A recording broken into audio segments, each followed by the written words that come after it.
Well, I have a microphone, and you don't.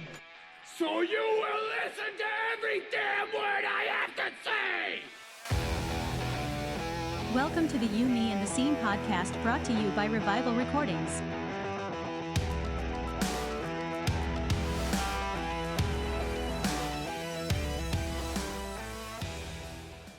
Welcome back to the You, Me, and the Scene podcast, brought to you by Revival Recordings. We have all four of us on this episode. Whoop, whoop. And later we will be joined by Jesse, who is a senior citizen. Podcast? Yeah, so Jesse... I don't know why in my head I just had to second guess myself saying that. But yeah, from the senior citizen Jesse does podcast. a lot. Yeah. Jesse's from the Senior Citizen podcast. He works for Ghost Killer Entertainment in some capacity. I'm not entirely sure in what capacity. He's in Vampires Everywhere. He used to be in Misery, and that's how we all met him. Yes. And it's just going to be basically a conversation because me and Jesse are already friends, and yep, they've toured haven't together. seen each other in a few weeks. Yeah. Are they on the next leg of the tour too? Yeah, right? Yeah, so Jesse and I have toured together last year. Vampires Everywhere was on all three legs of the Emptiness round of the trilogy tour, and this year they're on all three legs of the A Place Where the Sun is Silent iteration. And I feel like at this point we have to take them for the last one, but I don't get to pick that. I have no idea how that works. That's not up to me, and I have no idea. I thought you made all important decisions, anyway. Amanda. I run the whole thing, actually. I am the band. I am all six people in the band. I play all the instruments backstage. No. You're like on Freaky Friday when she's just playing the guitar in the back. That's Amanda. None of the band is actually playing their instruments. When you see Amanda taking photos during their set, it's not Amanda. It's someone different. So we are recording it's August 1st, and we just recorded a few days ago. So I don't think much has happened in between that time. But on the last episode, we did talk about Barbie, and Amanda since then has seen it, and she said she has thoughts. And I need to hear. What's your Kenergy level, Amanda? Oh my god. Well, first of all, I think I might be Alan of all those characters. My favorite was Alan. I want to say I enjoyed it. It was really entertaining, and it was funny, and it was like visually appealing, but I walked out of it feeling kind of icky because I feel like the message was just like, yeah, look at the patriarchy. Fuck the patriarchy is what it is. That it exists and it sucks. That's the whole sentence. Nothing like, hey, maybe we should change this, or hey, let's do something. No, it was, look at that. Women are strong enough to be a lot of things. Complete sentence. That's it. And we're still not allowed. What else was I gonna say? Unless you're in Barbie land. Yeah, no, I needed the Barbies to be angrier. I need a Barbie that burns it all to the ground. That's exactly how I feel. So it is kind of interesting now that you're saying that, because I'm like, oh yeah, like they were making fun of Depression Barbie, but like that should be real though. Like, yeah, I wasn't like offended by that, but it definitely felt a little like on the nose. Like, you know what? I do be watching Friends a lot. What was like, but like the end, I don't know. The way they resolve the conflict is very like gentle, and I don't know. I felt like needed more anger and more violence. Story of my life. She wanted Game of Thrones, but make it Barbie. Red wedding happening. Someone commented on my TikTok about it and said Daenerys Barbie. So I feel like we can cut this out if E says she doesn't want to be surprised with her gift, but I feel like it's like I should show it. I feel like I already know what it is. It's like not completely done, but gift? Like it's not all done, but I feel like it falls into this very, very much. Should I get it? I mean, that's up to E. That's an E decision. Or do you want to be surprised? All right, we'll do it live on the podcast. Birthday Barbie reveal. All right. Yeah, give me a second. It will be better when it's fully packaged, but I think it fits into the convo. Oh my god. Oh man. A few moments later. All right. Drum roll. We have Elder Emo Barbie. Oh my god. That looks like me. Oh With my your god. tats and all. And Wow. Bean and Butters. That's How did you the get a Bean coolest and thing I've Butters? ever seen. They're Barbie dogs. But they're and her headphones fell off. She has headphones. Oh my god. Are you crying? Of course she's crying. She's cried it way less on this She podcast. does have a pretty box too. Oh my god. Was it what you thought? She's cried it less. Oh my god. Like, I'm trying to, like, this is like very like happy. When she's like, in her box, I'll take a picture and post it on our socials so everybody can see our little Elder That's Emo like Barbie. very real. That's like the best thing that anyone's ever made me. Wow. Yeah. Oh. So That is really cool. She even has her music rock shirt. So there you go, guys. So Very cute. Vans on brand. So tats. Very on But yes, so that was Eve's birthday present. She left a Boston area sooner than she could get it from me. So, but Oh, I don't even know how to follow that up. also, I do want to point out and make a note that I had already started making this, and then like 2 days later, this bitch fucking tweets and was like, "Someone just needs to make an emo Barbie," and I was like, I swear to God. I swear to God. I swear to God, don't ruin it. Oh yes. I need a Barbie that works language. at Spirit Halloween a little Language. too long. Oh yes. My language. Sorry. I got a lot. I saw that tweet and I was like, I'm gonna kill someone. I'm gonna set myself on fire. But yeah. Well, there you go. Oh my god.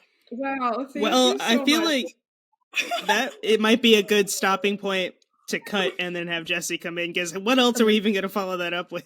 I don't even know if there's like anything else going on in the like that has happened in the last few By the days. time this comes out, something might be going on, but we recorded an episode like 3 days ago. So if there's something we should be talking about, we're probably talking about it after I get back from tour. I'm just yeah. can anywhere else I'd be. It's can. All right, we'll be back in a minute with Jesse With Jesse. from Vampires Everywhere. Hi guys, Thrillhouse here with a quick editor's note. Throughout this episode, I keep saying that Jesse and I are currently on the second leg of the A Place Where the Sun is Silent chapter of the trilogy tour. I had my dates mixed up, and the second leg is currently over. That said, if you just replace every time I say that with we're going to be on the third leg of that tour, it still makes sense. Come see us in November. Okay, that's all. Enjoy the episode. Hey guys, we are back with You, Me, and the Scene podcast, and we're joined by Jesse from Vampires Everywhere and the Senior Citizens podcast that he hosts. And we're just kind of gonna chat. We have no rhyme or reason and plan right now. No So- purpose.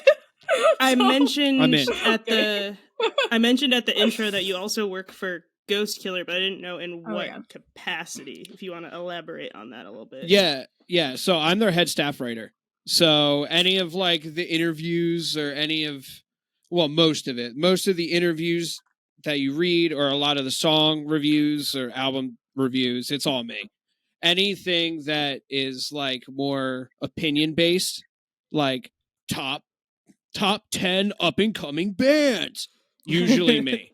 Nice. Okay. Cool. I need to send you the new Gold Step song to listen to. You'll like it. Yeah, send it to It me. is. Yeah. If you're into pop music, then for sure. Yeah. It'll be. Yeah, and yeah, I was telling them that I like like alternative pop music. So like when I say pop music, everyone's like, huh? Punk goes crunk. I loved that album, but like that's I'll get to that later. But like I like stuff like the 1975 or like the Ivory, but I can never tell him. I can never tell him that. In there. He'll have a field day, I think. I love what is it? Eat Your Heart Out. The song. See, this is gonna be that is one of my favorite songs ever. This is the test to see if he listens. I know he doesn't, but this is the test to see if Shane listens to the podcast But I know for a fact that he does not. So I think it's hilarious because I love that song and I can never tell him because he'll never know. Yeah, he'll never know. I'll tell Jeremy all day. I'll be like, "Yo, this song's amazing," but like, can never tell Shane. He does some cool stuff. We were saying we just did the episode with Pat, and we were talking about how everyone's other bands are so different from what Alisana does. Yeah, it's cool to see the range. I think it's really cool. I went into Alisana side project rabbit hole a couple weeks, like a week ago, and I was like, I forget who brought it up on tour. Someone from Across the White Water Tower was like, "Have you heard this song?" And it's Denny's side project. Yeah, A Child of the Jackal. God. Yes. Yeah. And I was like, "Oh, this sounds like the Black Dahlia murder." He goes, "Exactly." And I was like, "Oh, I remember what this was." I went down a rabbit hole. I've heard him talk about it before, but I obviously did not retain any of that information, but that's a really fucking sick song too. But yeah, what I was going to say was Jesse and I have toured together for 2 years now. And it was one of those things where like from the moment we met, we were like, yes, immediately. Oh yeah, kindred spirit. Of course. Anytime I was having a bad day, I just had to find you and be like, "All right, calm me down, please." Well, it's because I'm always complaining so much that like we all just like complain together, and it's great. You, Amanda? I can't picture it. I would never peg you as someone to complain. It's only to be honest, you like, especially out in the open. I'm guessing like she doesn't. She's the one that will like look at our merch girl and be like, "See, she can do all of that. You can too." Yeah, it's probably good to have someone on tour that you can go to, because I'm sure, I mean, Amanda, I know, comes across a few people that she'd rather not tour with every once in a while. Oh yeah, Jesse knows the gambit of anytime I've had not even a problem, anytime I've had a negative interaction with anybody, I like have automatically told Jesse. So. Oh yeah. Yeah. So if anyone's listening and has had a negative experience with Amanda, I know about it. He knows. To Jesse. I know. You know, like when you tell your mom or your siblings about friends that like you don't want to tell them that you got in a disagreement with them. Yeah. That's Jesse to me. You don't want to. You know. Once you tell your mom, you can't be friends with them again. That's for sure. Oh, yeah. There's no going back. That's the stamp. So, for people that don't listen to Vampires Everywhere or aren't like familiar with it, how long have you been in Vampires? So I just thought about this recently. I've been with them over 2 years. So the band has been a band since like 2010. Mm-hmm. I was nowhere even close to the age of being able to be in a band at that time. So they stopped around 2016, and then after COVID in 2021 is when the band came back. I knew somebody, like a mutual friend, who hit me up and was like, "Hey, this band is looking for a drummer for a music video, maybe a tour, and like a festival. Would you want to do it?" And I was like, "Yeah, sure." I was like, if I don't say yeah, I'm probably going to regret it. And I'm glad I did. And I've been with him ever since. And you were in Misery. Then that's how we all met. Yes. Yes. I don't know what I was in Misery for a millisecond. Well, so let's go through your timeline here, because I know you always post. Backtracking we don't. history. Here we don't have to go through all of it if you don't want to. But I saw you post I'm a an open throwback book. picture Let's the go. other day. You posted a throwback picture of like what looked like you as a teenager in like a band photo, and it looked like Joe was also in the band, and I was like, oh my god. So me, Joe, and Mikey were all in that band. Nice. The original bassist of Misery Loves Company was also in that band. So is the Jersey scene just like the same for at people? that time it was. Well, so at that time we were the only like people in the age group, other than like maybe a couple others, that actually did the thing. So like we actually played out. We actually I loved reaching out to promoters and trying to move up in the ranks, like as a teenager. I just loved it because I thought of it as like a status thing. So like if I was this young getting these connections, it's just going to help me like in the long run. And so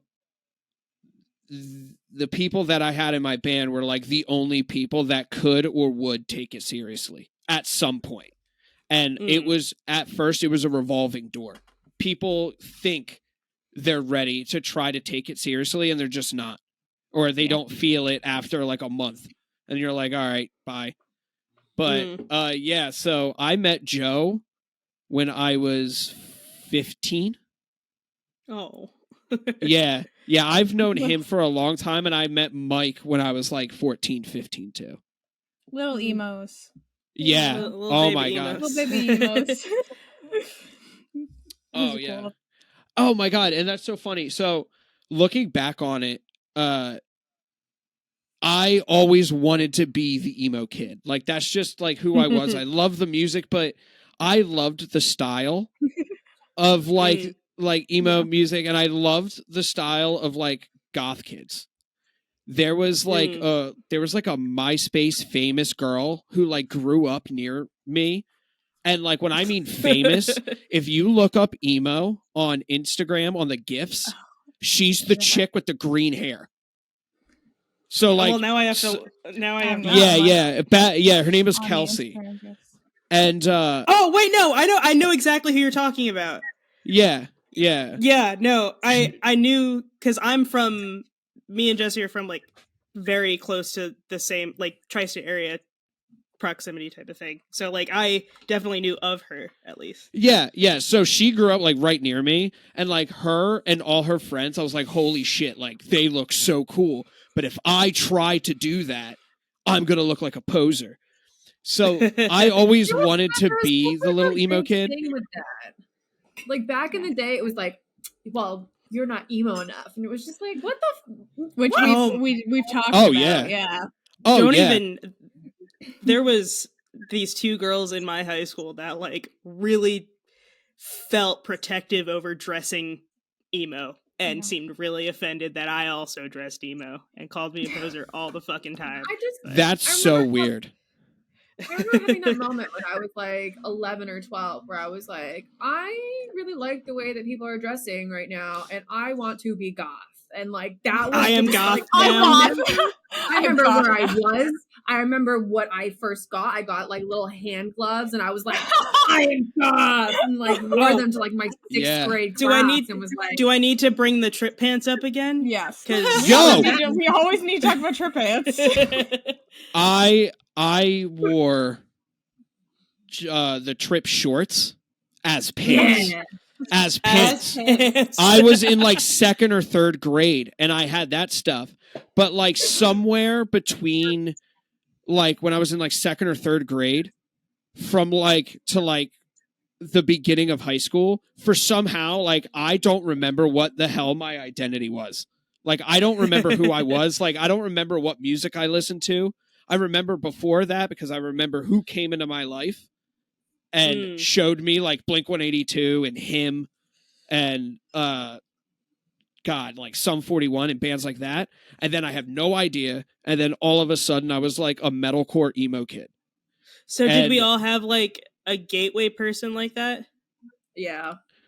Oh, yeah. And I can tell you exactly who mine is. I'm like, Haley's thinking hard right here. Haley also was a theater kid, so she wasn't... Yeah, I wasn't... If we talked about this in a very early episode of this podcast, that I wasn't really into the scene, like the emo scene music, until I got to college. So, like, in high school and like middle school and stuff, I would consider, like, if you'd go on my iPod, you would see the gambit of things. You'd get like the classic rock because like my dad, and then you'd get like the show tunes because theater, and then you'd get like country and poppin'. So anything and everything could be on my iPod. So I didn't really fit into a specific scene, and then I got into kind of what we work in and stuff now in college. We've also talked about this too, where like some of us abandoned emo for like a hot minute because we were like, it's a phase, it's fine, and then we were like, wait. Did we all have a hipster? Did we all have a hipster H&M Forever 21 phase? No, that's what mine was. So I did work at Forever 21 for a brief moment of time. You did? This is some Thrill House lore. Dun dun dun.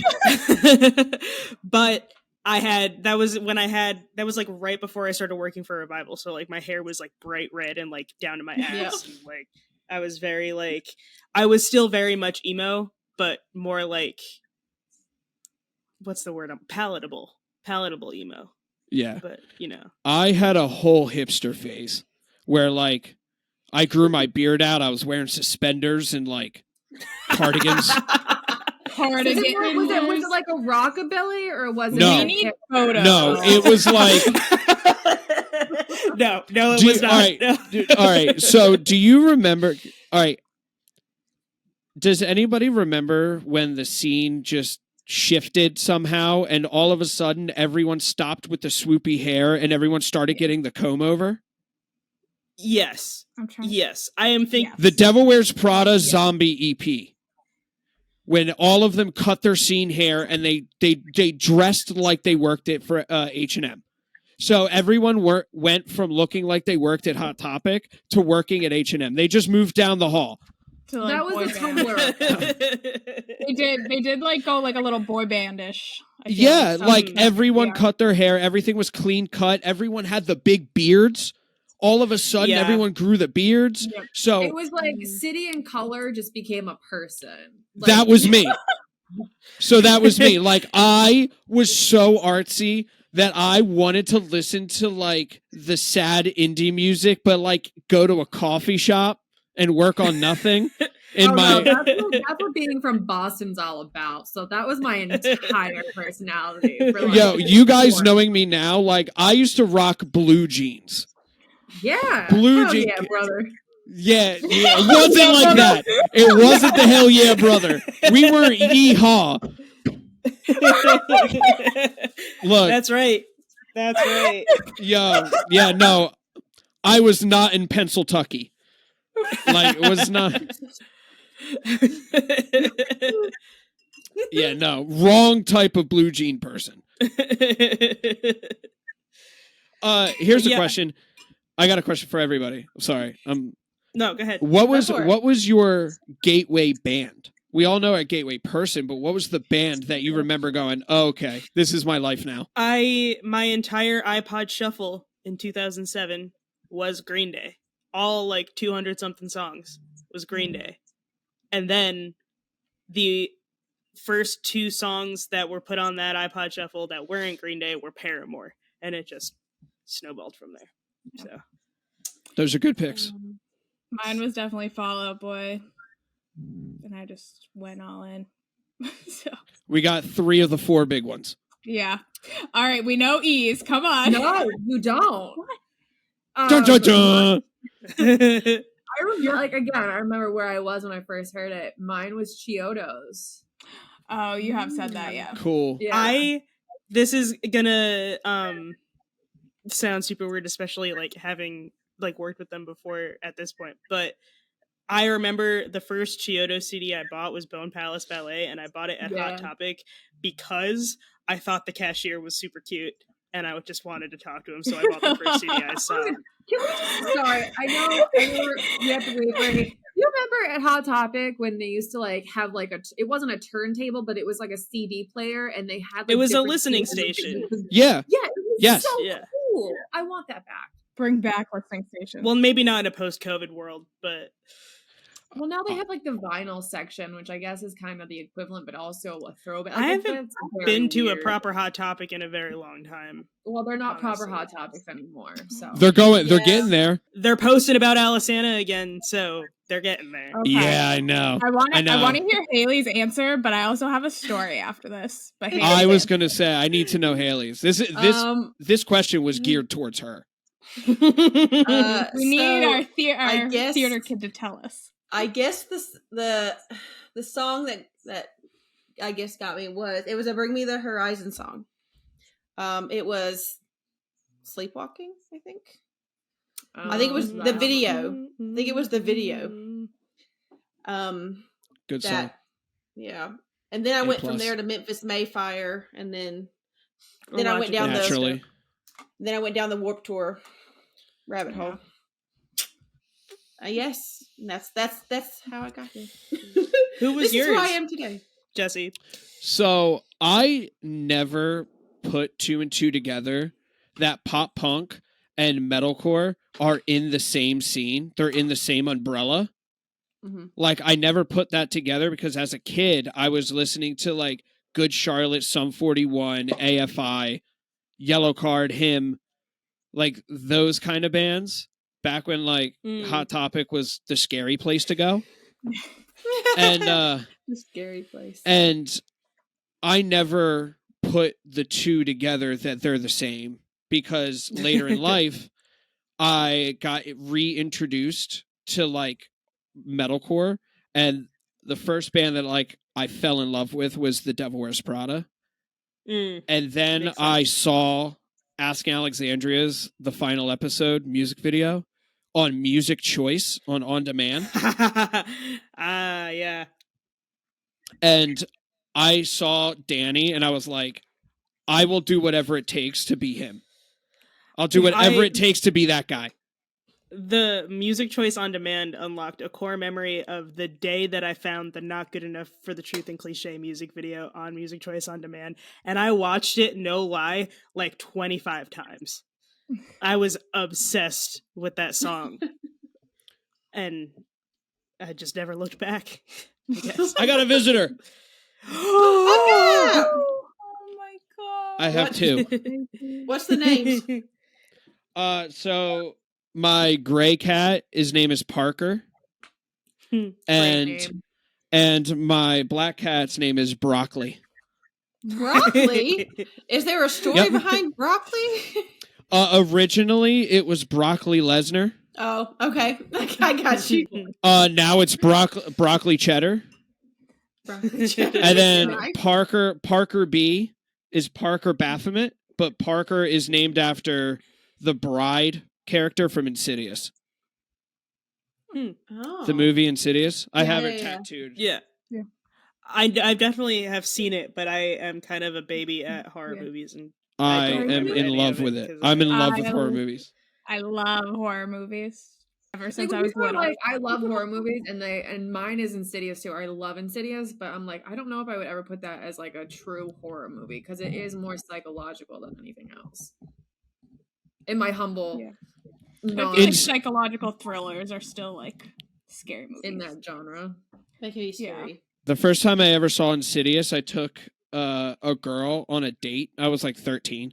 And I was like, oh, going to the movies, going to watch horror movies. It's going to be cool. She's going to get scared.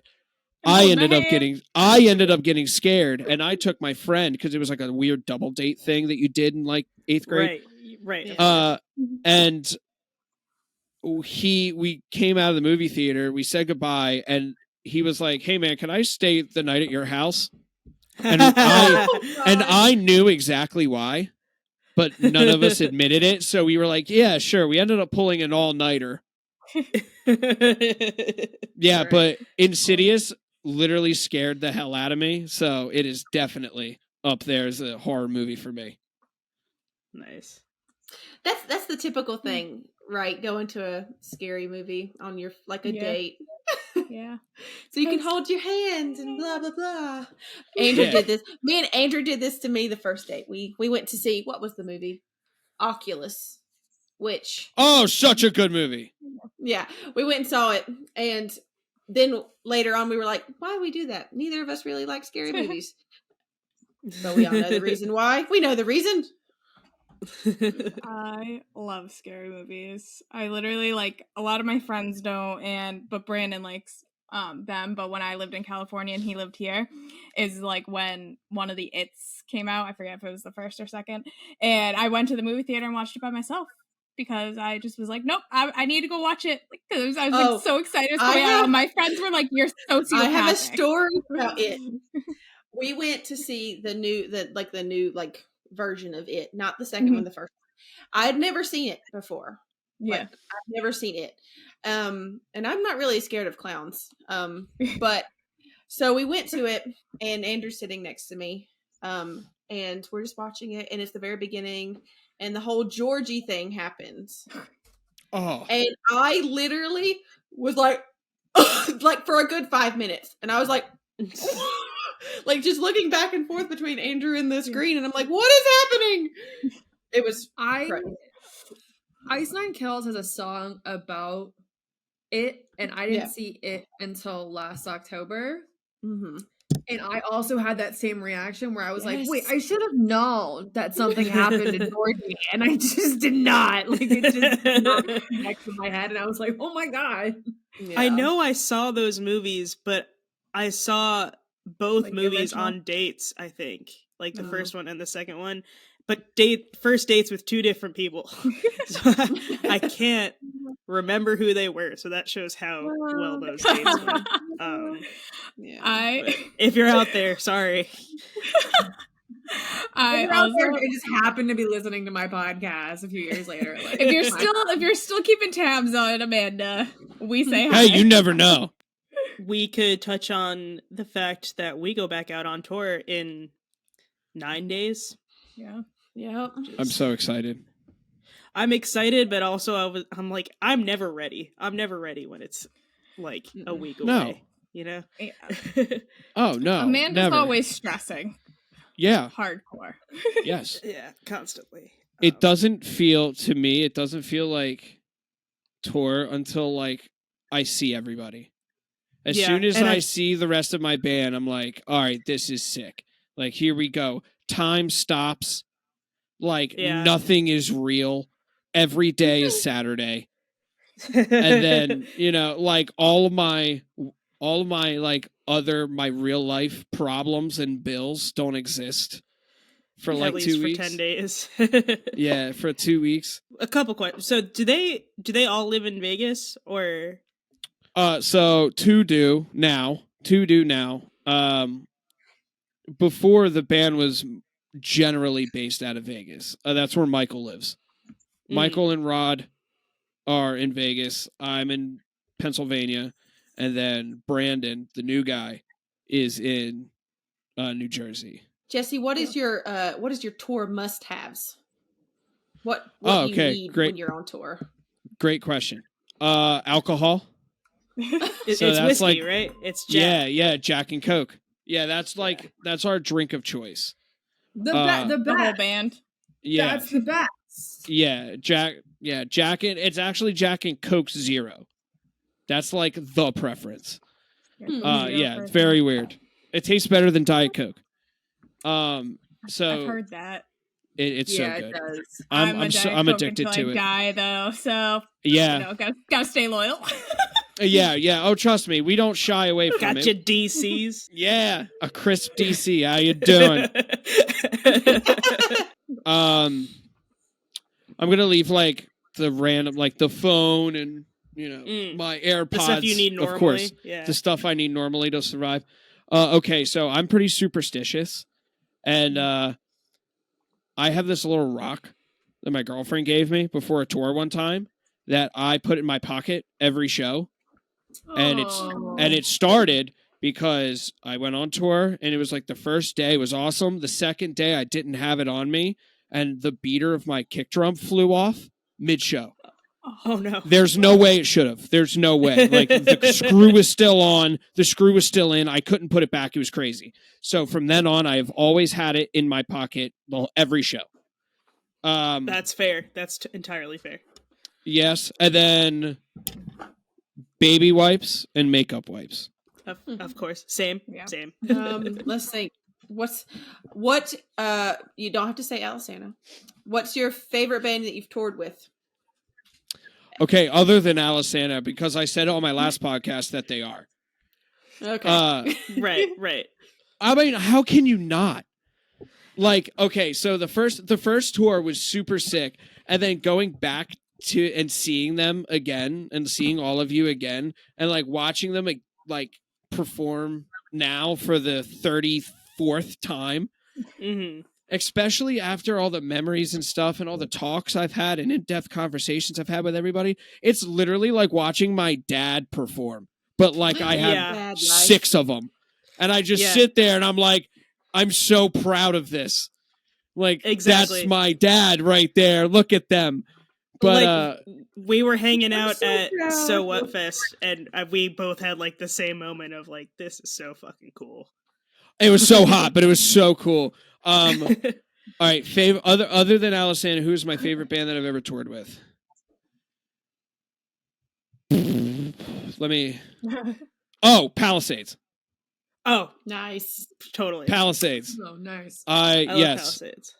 Yes. I was very worried that I wasn't going to get along with them for whatever reason, and they ended up being like my best friends. Like immediately. Yeah. Me and their drummer, Aaron, are like Aaron's one of the sweetest people I've ever met. He's coming out to Brooklyn, and I cannot wait.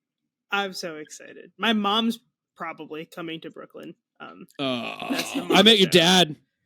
You did. My dad. I met your dad. your real dad, not the Alisana dads, but like your real dad. Not my tour dads, not my work dads. My real dad. Yeah, it was exciting to have my worlds collide.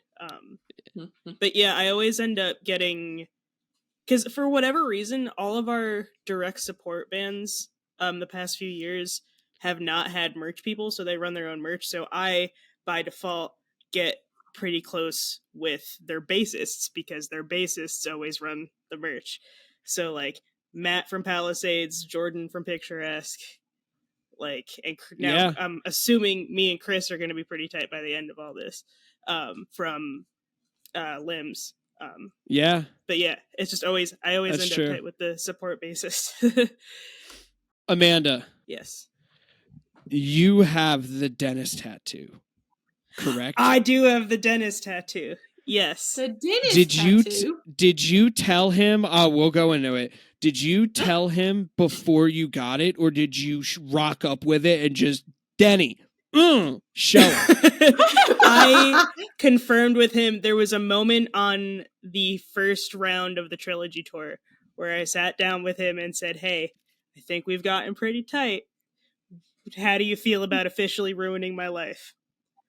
And then it took like a year and I finally got it in Colorado. I am still thinking about it. I really want to do it. And like, I think it's just, I'm not going to tell him. And I'll see, because he specifically told us about it. And I told him I was going to do it. And he's like, okay. So I'm just going to come. Hey, look. So your move. Look what I've done. So Dennis, I don't know if he wants this in there or not, but he has a thigh tattoo that says lives ruined. And it's a list of names. And everyone on that list has Dennis Lee ruined my life. tattooed on them. Oh yeah. I think that is one of the most. I think that's one of the funniest ideas for a tattoo that I've ever heard in my life, and I love it. That's why. The second one that recently happened to me, the new drummer of Woe Is Me got my email tattooed above his knee. Your email? Why? Yep. How did that Don't happen? Know. Just decided? He messaged me. It was like, we should get our emails tattooed on each other. I, thinking that's hilarious, I'm like, yup. And so he sent me a screenshot of him calling his, like, texting his tattoo artist, and then like 2 hours later sent me a picture of it. And you're damn well I'm gonna do it. Oh, God. Why your 100%. Just whatever, just your man. email, like just your email address. Yeah. He has my email address tattooed like above his knee. Is it your podcast email address or like your? No, it's my personal one. Oh God! Idea. Yeah, it's my personal email. Idea. Someone needs to start getting old AIM screen names. I was just going to say the exact same thing. I think the four of us should all... Do you have any tattoos? I don't have any tattoos. So I never had a cool AIM name. Did anybody have like a real like who emo? You have to. You have to have one of those like MySpace names. The one that Michael still runs off of. It was. I had my name XX emergency. Yep. There it is. Of course. Tattoo. That's gonna be your next tattoo. Oh, blank XX emergency ruined my life. Oh. Yep. Love that for me. I don't even want to. Really good. I don't even want to. You don't want to say yours because you don't want anybody else to get it tatted. No, I just want to make sure it's not Googleable. Hang on. You know what? I don't even know that I remember my AI. Wait, oh my God, wait, that's a great idea. Okay, no, I think Is there things that are worth Googling about this? Like, is there like old scene dirt that I need to know about now? It's not necessarily, it's not scene dirt, it's just I was just an embarrassing teenager on the internet. Or like your old Tumblr name. That might still be it. You could probably Google that. I deleted my Tumblr last year. I was like, this is still up. I need to get rid of this now. I do have to say that because whatever it was posted like how MySpace just turned 20 years today or something. And there was a comment under you reposting it that was like, I'll never get those pictures back. And me and my best friend talk about that all the time. Like, we will never get our MySpace pictures back. They're lost forever.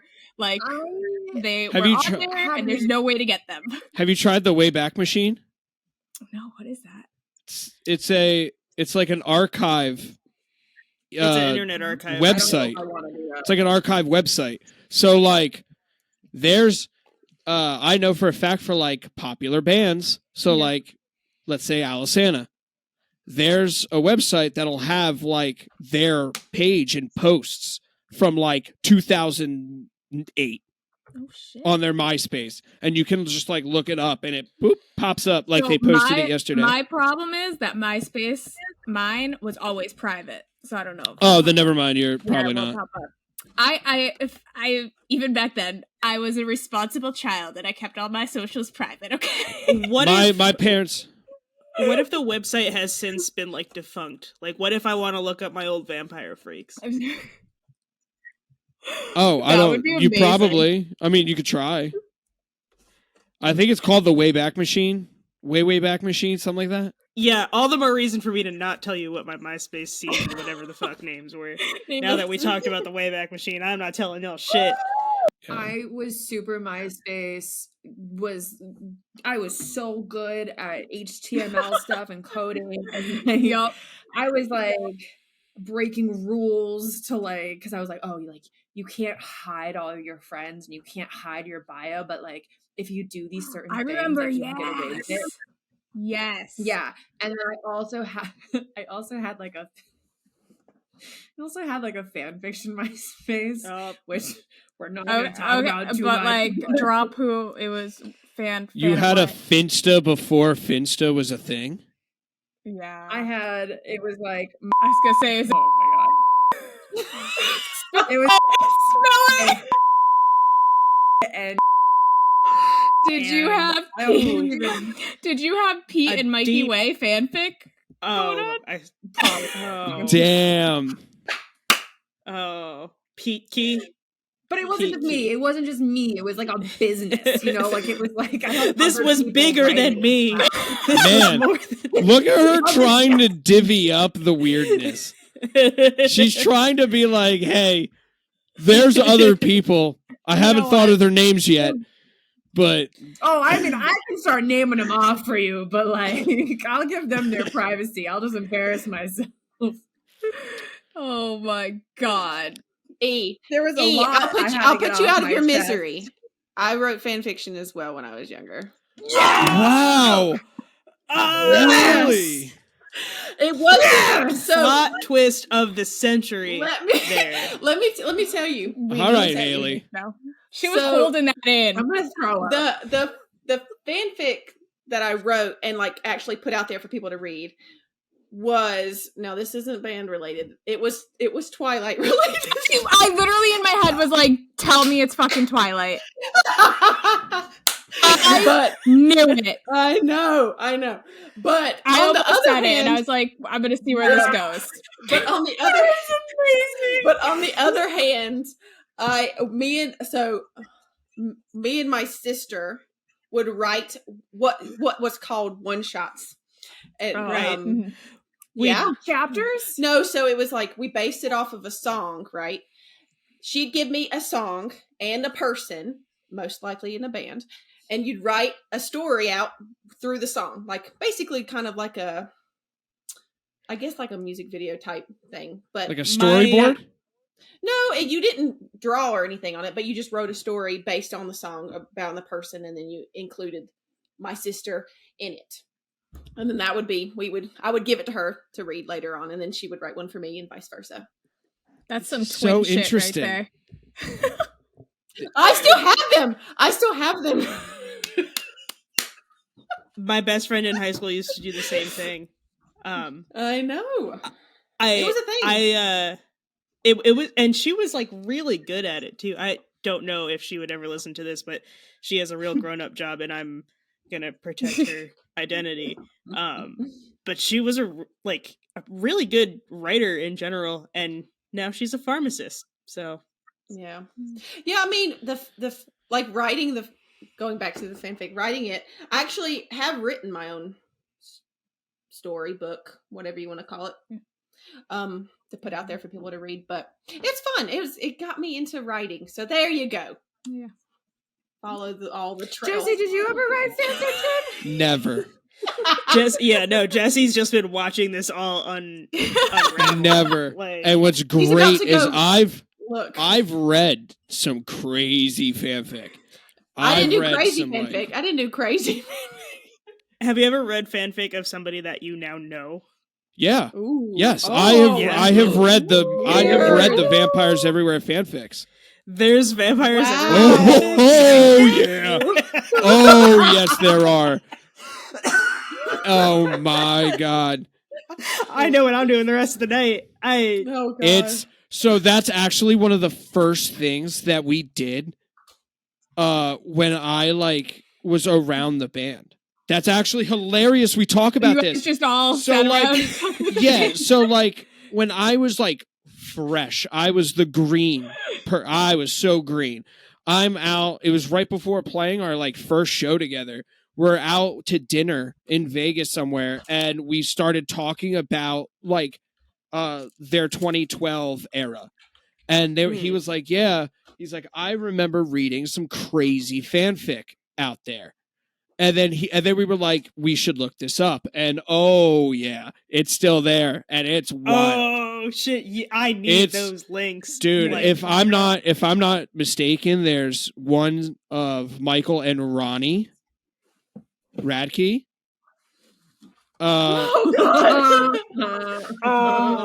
If I'm not mistaken, I'm pretty sure there is. You were telling me this when I'm about to see this man in 9 days. Oh yeah. Oh man. I'll do you one better. So I could say this. I could say this now because we announced that we're dropping another single, and it's coming out. It's coming out like 2 days into tour. So I want to have Michael back on the podcast as like the first person to do, a second follow-up. And I will personally ask him how he feels about the fanfic. And I'll even read some to him on the podcast. God. Yes.